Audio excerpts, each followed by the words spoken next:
Good morning, everyone. Welcome to Let's Talk About Things. It is Memorial Day in the United States, and for those of us in Canada, it is just a normal work day. But a lot of things have happened. It's really hard to keep up with the news cycle because it's moving so fast. But Trump had a meltdown on Twitter this weekend. I don't want to give too much airtime to that, but he was tweeting about crazy things like accusing a news anchor who's critical of him of murdering somebody. He knows he's doing a terrible job handling this virus. He knows he's in electoral trouble, and he's doing whatever he can to turn people's attention away from that. And the other thing I don't want to give too much airtime to is Biden's comments, which, by the way, they were stupid and they were wrong. Who you are and what you look like doesn't determine how you vote or who you support. But here's the thing: it's not going to change a thing.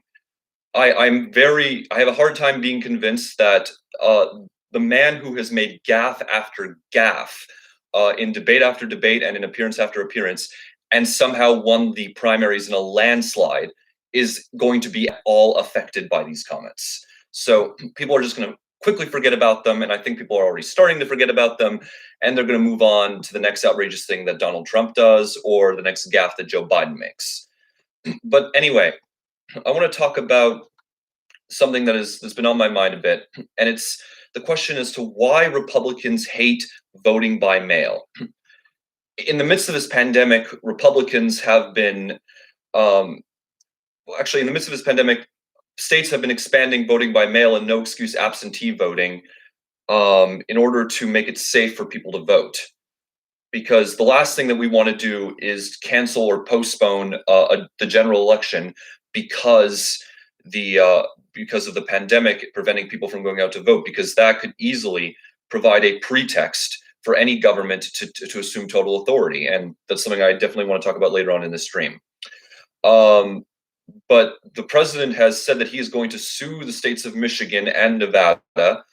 He's said that Michigan is distributing absentee ballots, which is not true. They're distributing absentee ballot applications, which voters then have to fill out in order to get their absentee ballots. And the same thing's happening in Nevada, where the Republican Secretary of State is sending out mail-in ballot applications, and Trump says he wants those things to stop.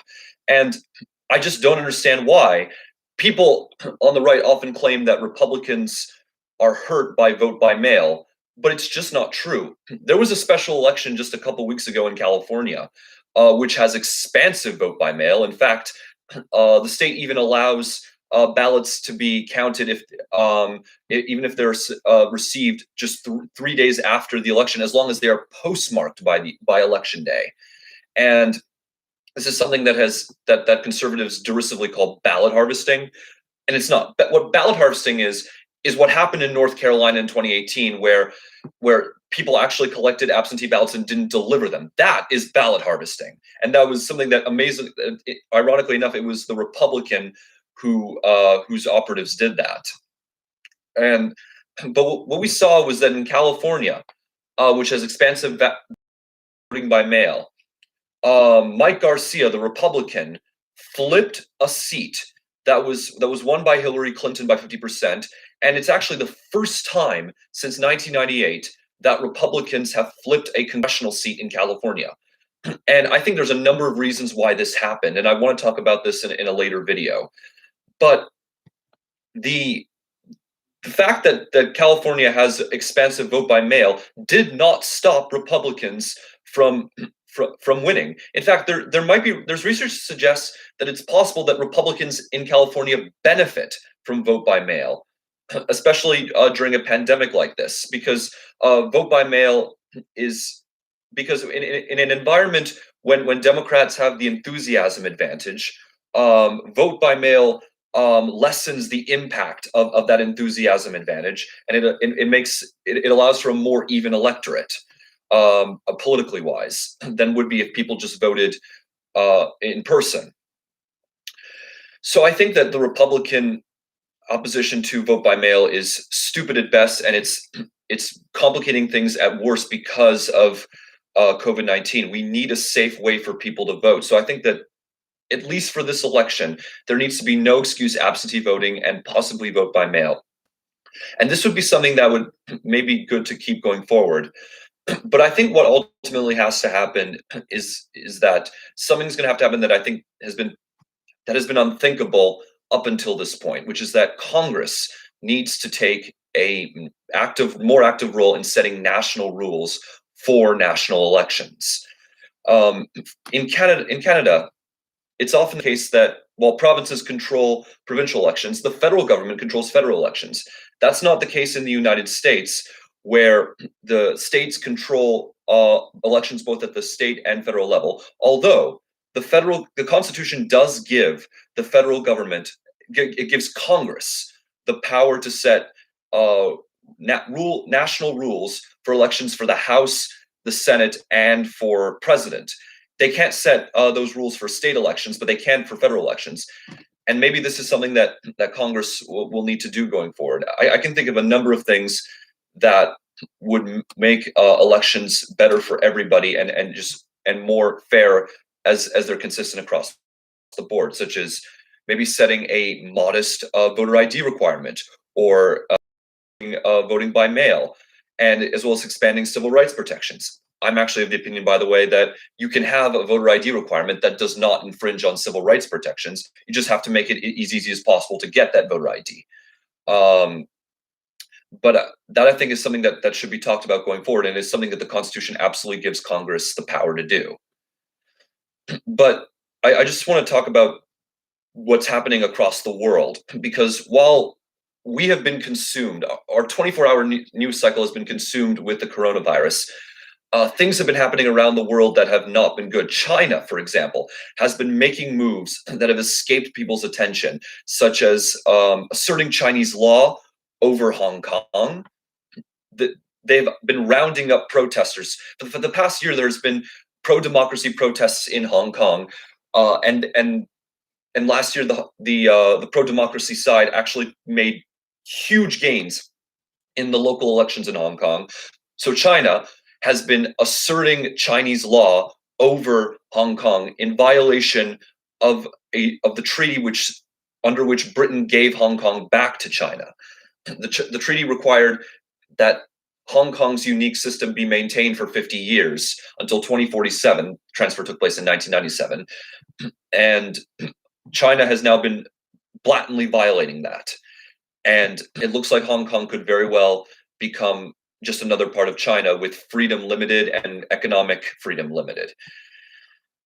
And they've also been committing aggression in the South China Sea. They've sunk a number of they've rammed a number of Vietnamese boats in waters that have been claimed by China, and they sunk one of them.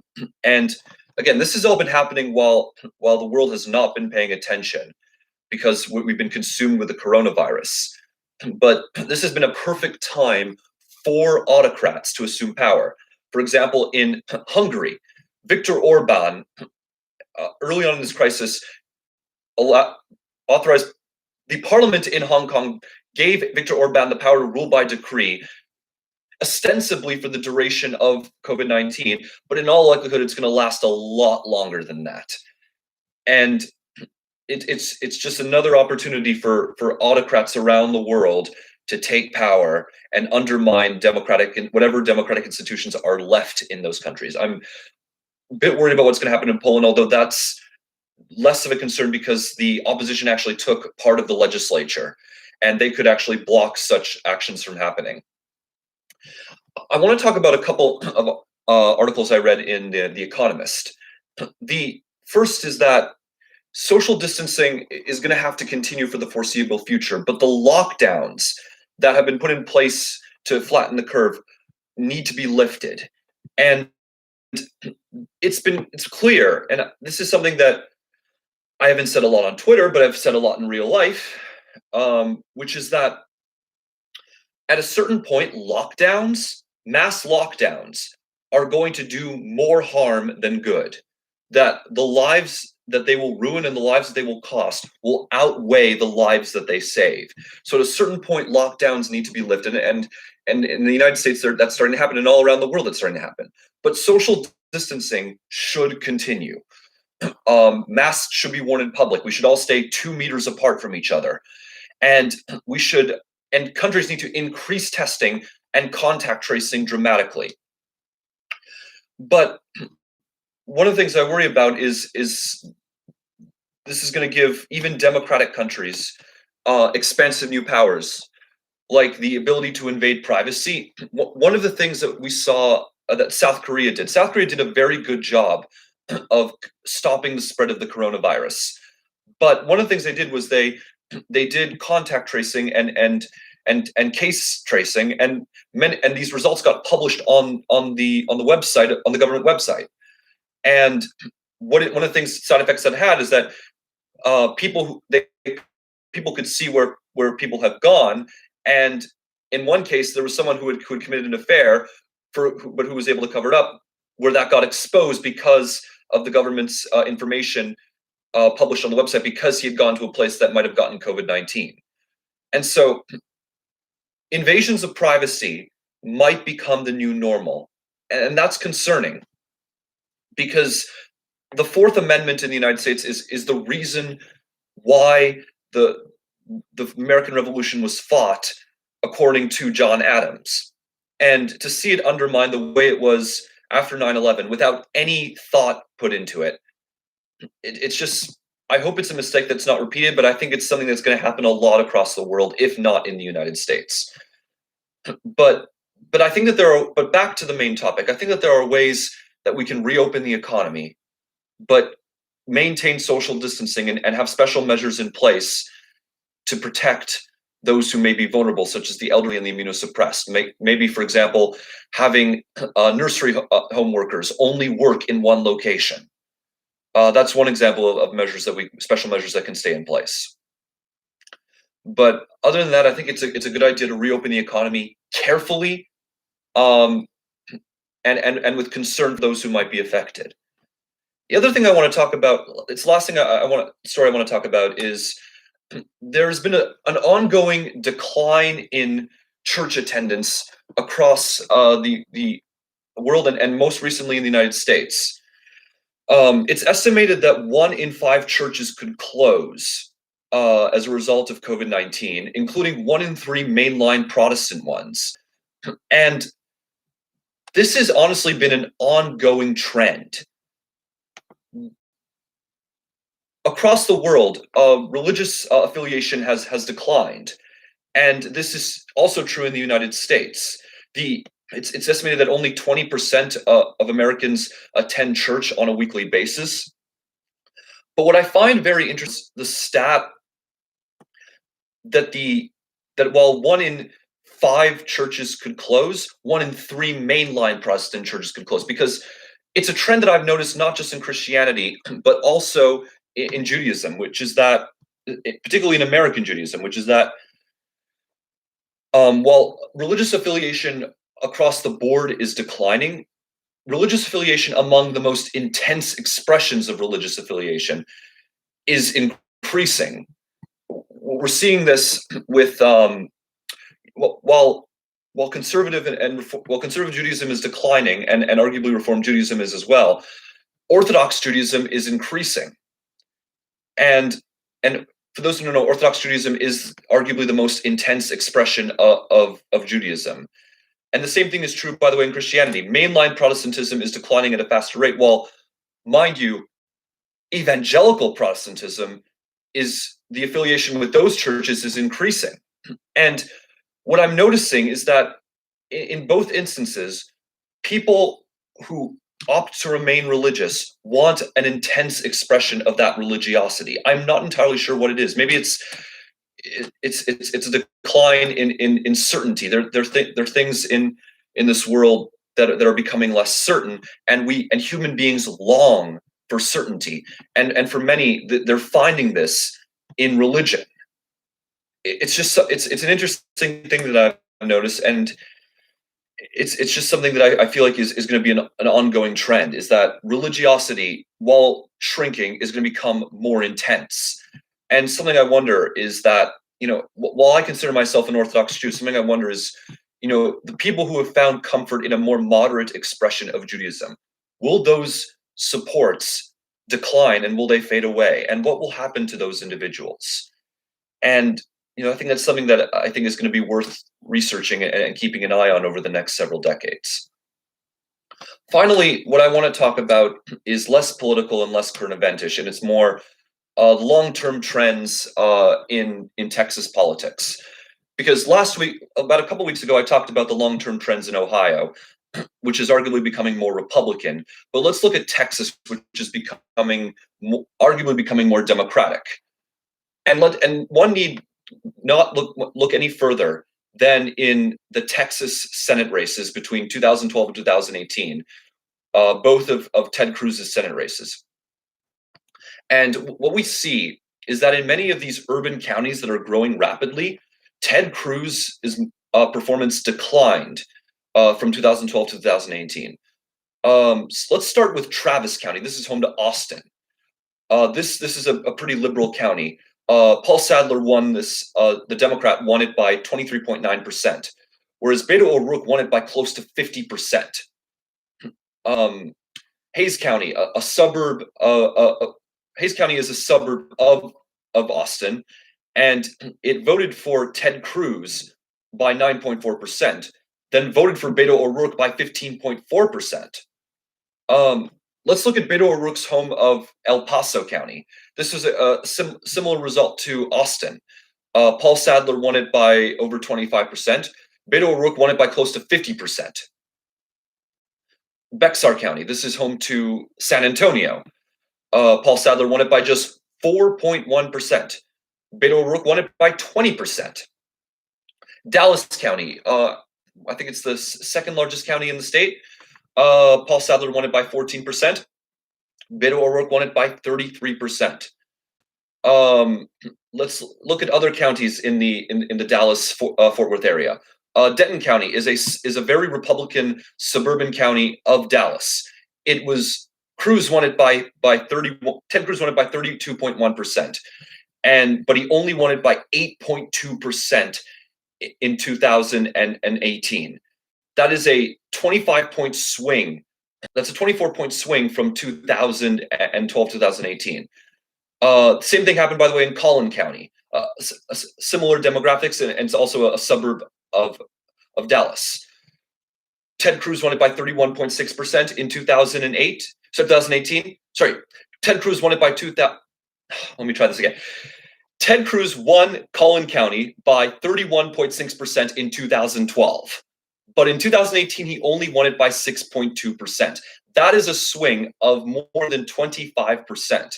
And it shows where the swing towards the Democrats is really happening.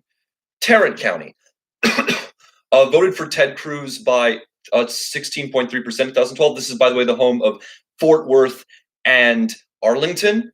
But in 2018, it voted for Beto O'Rourke by 0.7 of a percentage point. A lot of people did not see that coming, but people on the ground saw it coming. And it's a suburb because it's a major suburb of Dallas. It represents a place where Democrats can grow, and it represents a place that is definitely trending Democratic. Let's look at Harris County, which voted for Ted Cruz by 1.6%. This is where Houston is located. Beto O'Rourke won it by 16.7%. And it's the largest county in the state, and it represents the biggest area of growth potential for Democrats. Fort Bend County, a suburb of Houston. Ted Cruz won it by 7.9%. You know how much Beto O'Rourke won it by? 12.1%. So this is a traditionally Republican suburb going Democratic. In fact, this has also happened in the presidential election. Romney won it by 6.8%. Clinton won it by 6.6%. And so what we see across the board is that the suburbs are becoming much more blue, and it's one of the reasons why Texas is definitely trending Democratic. But it's also worth noting that Texas is the fastest growing state in the nation, and it leaves the question that there are so many places in Texas that are growing. Which part of Texas is not growing? And it's interesting to point that out because there is one place I could find that is not growing, and that is Beaumont, Texas, in Jefferson County. This is actually the only Obama-Trump county I could find in the state of Texas. Obama won it by 1.6%, while Trump won it by half a percentage point. And in 2012, Paul Sadler won it by 3.6%, while Beto O'Rourke only won it by 0.5%. And so it's the only place I could find in Texas that is not growing, and where Obama won a county, but where Trump didn't. Anyway, so and compare that, by the way, to Ohio, where almost the entire Northeast is shrinking. Cleveland is shrinking. Youngstown is shrinking. Akron is shrinking. Toledo is shrinking. Dayton is shrinking. And Canton is shrinking. All of these traditionally white working class cities, or traditionally working class cities, are shrinking in Ohio, and that's where Republicans in parts of it are ascending. Now, the only part of Ohio that I could find that is really growing is the Columbus area, and where you have Franklin County, which where Democrats are becoming stronger, and Delaware County, a traditionally Republican suburb of Columbus, which where Trump underperformed. Those represents the parts of Ohio that are growing, but much of Ohio is shrinking, and it's where Republicans are sitting. This is part of the reason why Ohio is trending Republican, while Texas is trending Democratic. Roughly, they vote roughly around the same margins, whereas in 2012 that was not true. Ohio was typically 1 point to the right, whereas Texas was about 19 points to the right. Nowadays, both Ohio and Texas are about 10 to 11 points to the right, and that might end up being where they are in the presidential election, if not a bit closer than that. But what we see is essentially the parts of the country where Democrats have the potential to grow, the Sun Belt, versus the parts of the country where Republicans have the potential to grow, which is the Rust Belt. Anyway, that's all I want to talk about today. I have a lot of material that I would definitely like to record over the course of this week. It's actually raining a lot where I am, and I have a lot of things I want to talk about.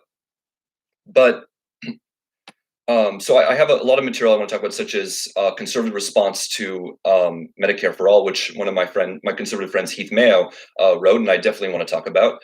I want to talk about California Bill AB 5, which is destroying many of the incomes of many of my friends in California. It's definitely something I want to talk about because it have political implications for Democrats in California.